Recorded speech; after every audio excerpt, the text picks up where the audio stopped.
histogram looks like.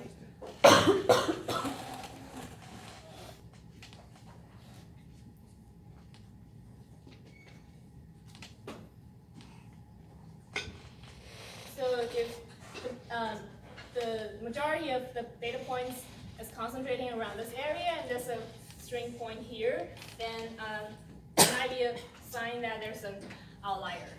Okay. So that's for the outliers. And so do the errors appear to be normally distributed? Yeah, so to see if the errors are normally distributed, we could just focus on this histogram. So this is for the residuals, and you can see it's approximately a bell shape, and yeah, it's a little bit left skewed, but I think it's okay. So approximately it's bell shaped, so it appears to be normally distributed. And also you could check for the QQ plot. So this is more like rigorous. So if the data points, if the points are very close to this line, and so if the shape is approximately straight, a linear line, and close to this ideal, like ideal purple straight line, then that means our residuals or our data set is approximately normally distributed. And for some data sets, you'll see the QQ plot like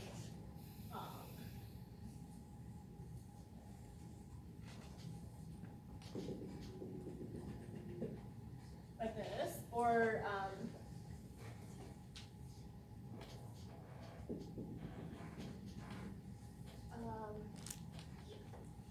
just yeah, so something like this.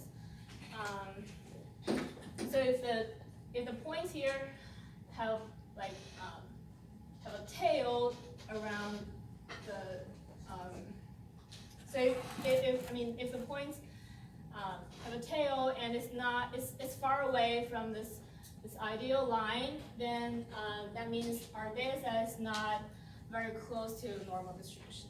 Does that make sense? Any questions? Okay. So yeah, that's for normally distributed. And does the variance appear to be constant? So for this data set, you can see as x variable grows, the distribution of the residuals just the standard deviation or the variance just grows up. So it's so the variance of the error is growing as the x variable grows. So yeah, so the variance is not a constant in this case. Whereas in problem 2, so this is for another data set, you can see that here the scatter plot. So again, this y variable is the residuals, and the x variable.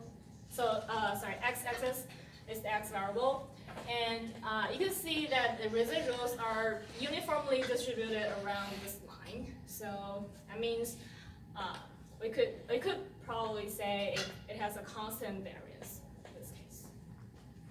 Yes.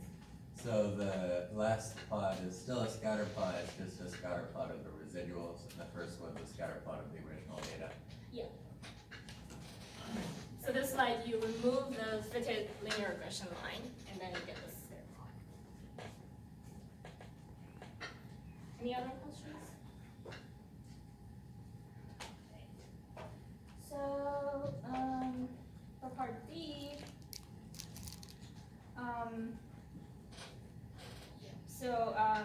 I think for these two tests, we'll cover it in the next problem. So let's just move on to problem 2. So we have another data set here, and the explanatory variable is age. The is the x variable, and the response variable is distance a driver can see. So again, we have these plots here, and so now we want to test whether the residuals are are normally distributed, and whether the variance of the residuals are constant. Is constant. I mean, with respect to the x variable. So so in problem 1, what I show you is that we could use these plots to do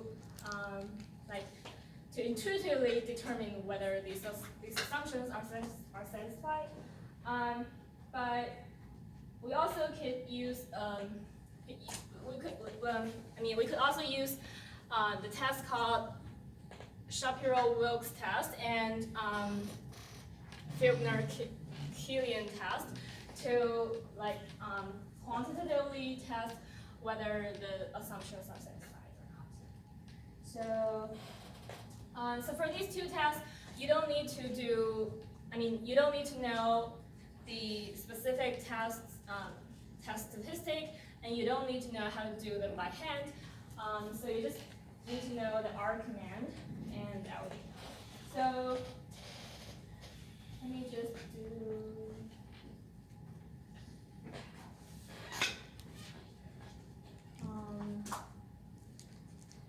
So here I have already loaded the data set to my into the RStudio, and now let's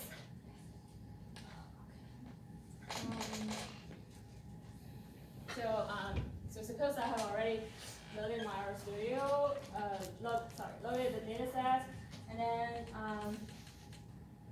I just fed a linear regression with y variable is distance and x variable is the age. And now let's see. And then I extracted the residuals from the fitted line, the fitted model. And if we plot the residuals with respect to, versus the x-axis, here's the scatter plot. It's the same as what the problem gives us. So this is our scatter plot for residuals and the x variable. And so now our question is, are these residuals normally distributed? That's the first question. And the second question is, do they have a constant variance? So to test if the residuals are normally distributed, we're going to use this Shapiro-Wilks test. So let me write down the null hypothesis first.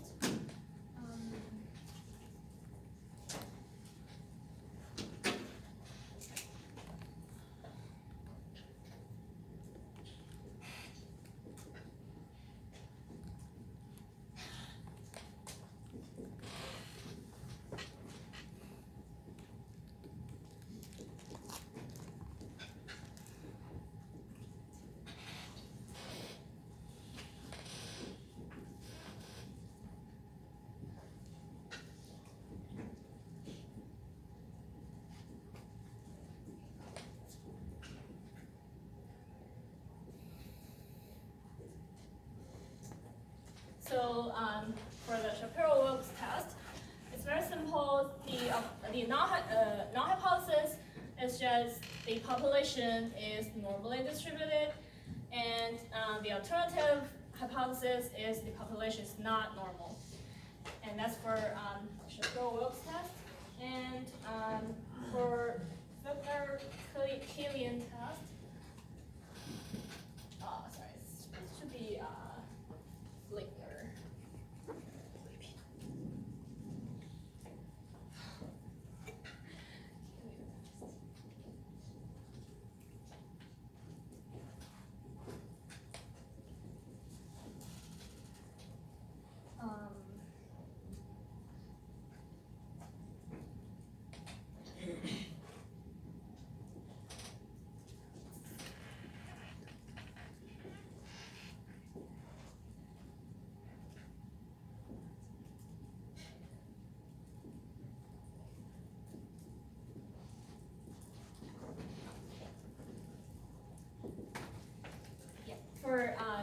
for the Ligner-Killian test, the null hypothesis would be the variance is constant, and the alternative hypothesis is the variance is not constant.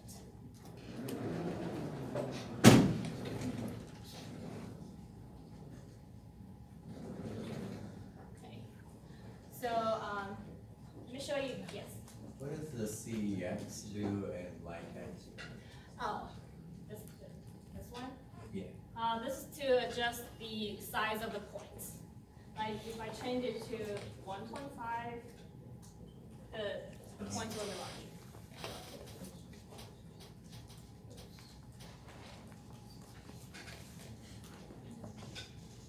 Yeah. So for testing,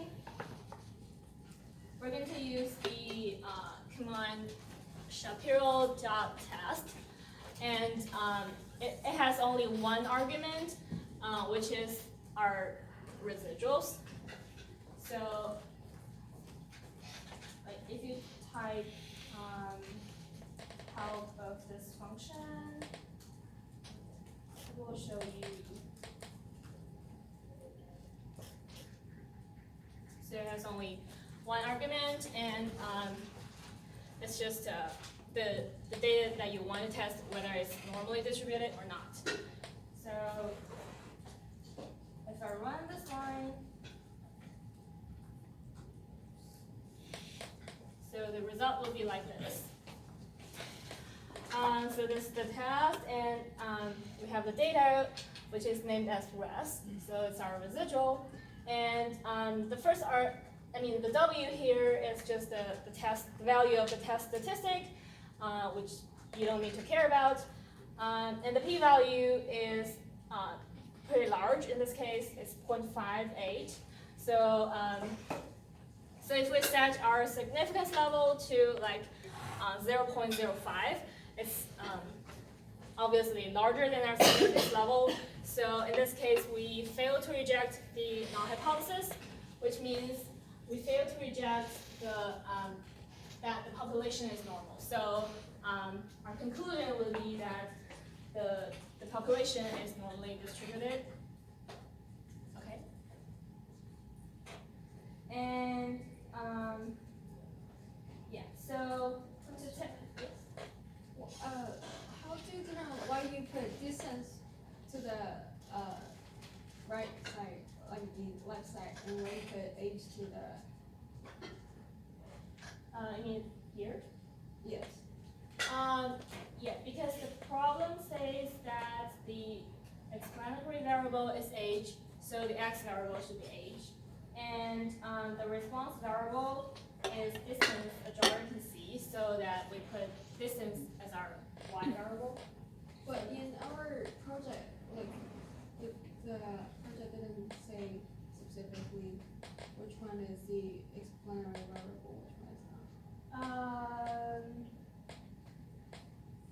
Really? Well, Did it? it did. I think it did. I don't have our project here. Or we can talk about after this session. Okay. So, yeah. So for the testing of the constant variance, our command would be Ligner.test. And for this function, it has several arguments. Let me show you.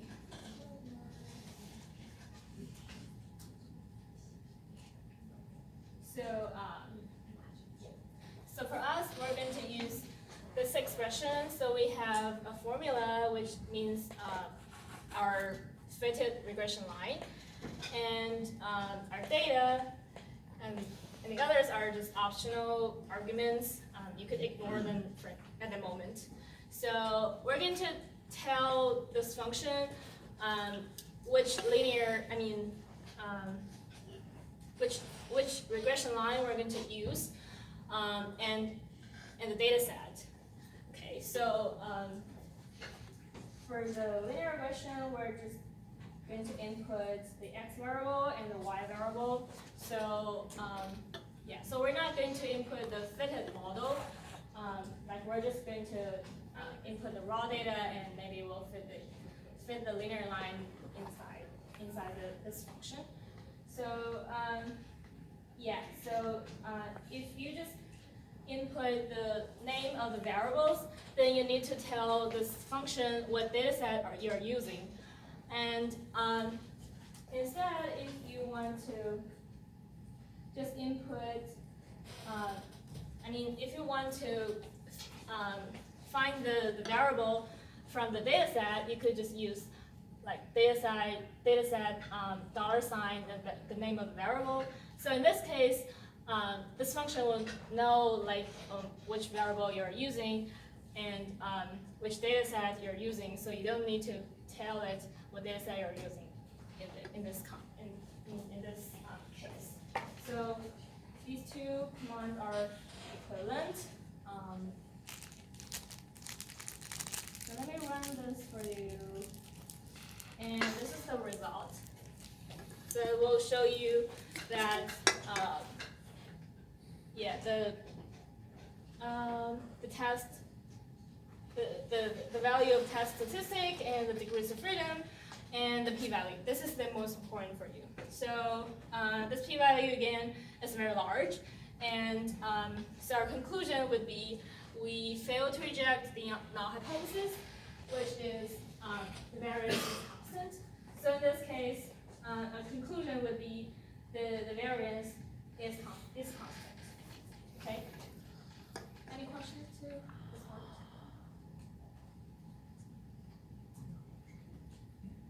Okay. So yeah, that's for these two tests. And